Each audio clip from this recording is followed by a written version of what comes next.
नमस्कार, आमी मनोज्ञा लोईवाल। आप देख रहे हैं कौन बनेगा मुख्यमंत्री। दरअसल हर हफ्ते शनिवार को हम लेकर आते हैं एक खास पोल। ये स्नैप पोल, ओपिनियन पोल, कुछ भी कहिए, सी वोटर द्वारा किया गया ये खास पोल आपको बताता है कि अभी बंगाल का मूड क्या है। जब बात होती है बंगाल की तो आज प्रधानमंत्री की रैली थी खड़गपुर में, तो वहीं दूसरी ओर मुख्यमंत्री ममता बनर्जी गरजी आज मिदनापुर से। वार और उस पलटवार, आरोप प्रत्यारोप, न जाने कितने शब्दों में समा गया है इस समय बंगाल का ये पूरा चुनावी बिगुल। लेकिन अभी चलते हैं स्टूडियो और आपको बताएंगे कि आखिरकार ओपिनियन पोल, सी वोटर द्वारा किए गए इस ओपिनियन पोल में क्या है इस हफ्ते के आंकड़े। धन्यवाद मनोज्ञा आपका।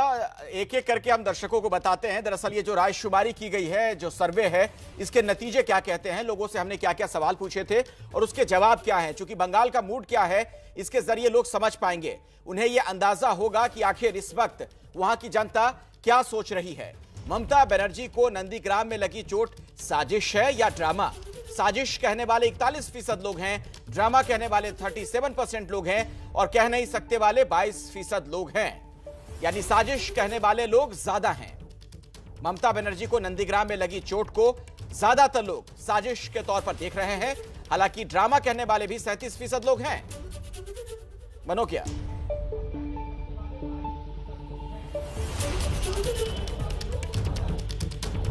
बिल्कुल, आपको बता दें 10 मार्च जिस दिन ये घटना हुई थी उस दिन हम नंदीग्राम में थे, लेकिन अभी हमारे साथ जुड़ गए हैं सीपीआईएम से मोहम्मद आसिफ और निखिल प्रसून, डॉक्टर साहब हैं बीजेपी से।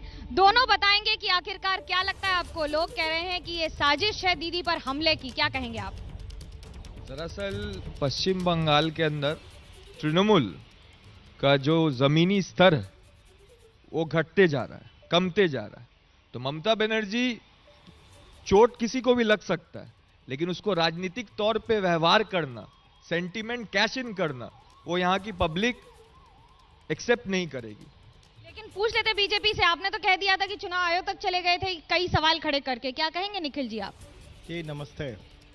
देखिए, पहले दिन से और पहले मुहूर्त से ही हमने कहा कि इनके तथ्यों का अन्वेषण होना चाहिए और घटना का पूरी तरह अनुसंधान होना चाहिए।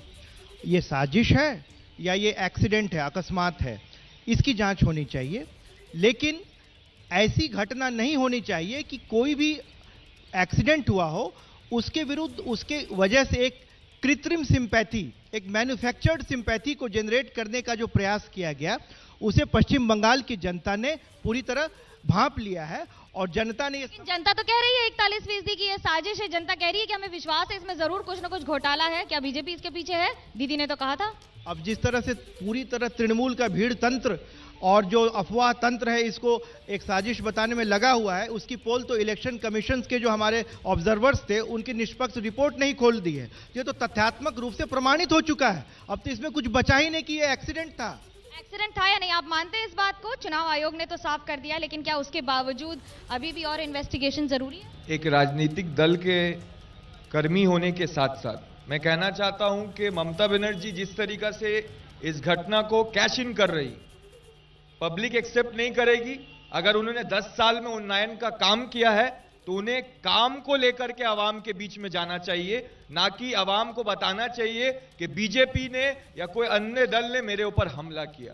अगर ये हमला है तो इसका सीबीआई इन्वेस्टिगेशन होना चाहिए। तो क्या सीआईडी पे भरोसा नहीं है? चुनाव आयोग ने जो कहा है उस रिपोर्ट पे भरोसा नहीं है? चुनाव आयोग ने तो कहा है कि ये घटना है, इस पे कोई भी साजिश नहीं है, तो इस पे राजनीति नहीं होना चाहिए। ममता बनर्जी गुलस्ता बहुत सालों से पश्चिम बंगाल के अंदर राजनीति में है। इस तरीका का राजनीति का लेवल को कमा करके आवाम को वर्गलाने का काम बंद करना पड़ेगा। क्या आवाम को वर्गला रही है ममता बनर्जी या फिर आप समझा रहे हैं? आप कह रहे हैं सोशल मीडिया, टीएमसी कहती है कि सबसे ज्यादा सोशल मीडिया तंत्र तो बीजेपी के पास है, फेक न्यूज सबसे ज्यादा आप फैलाते हैं। अब इससे बड़ी बात क्या हो सकती है कि जब चुनाव आयोग के ऑब्जर्वर्स ने इस घटना की को जो साजिश बताया जा रहा था उसे ही फेक न्यूज साबित कर दिया।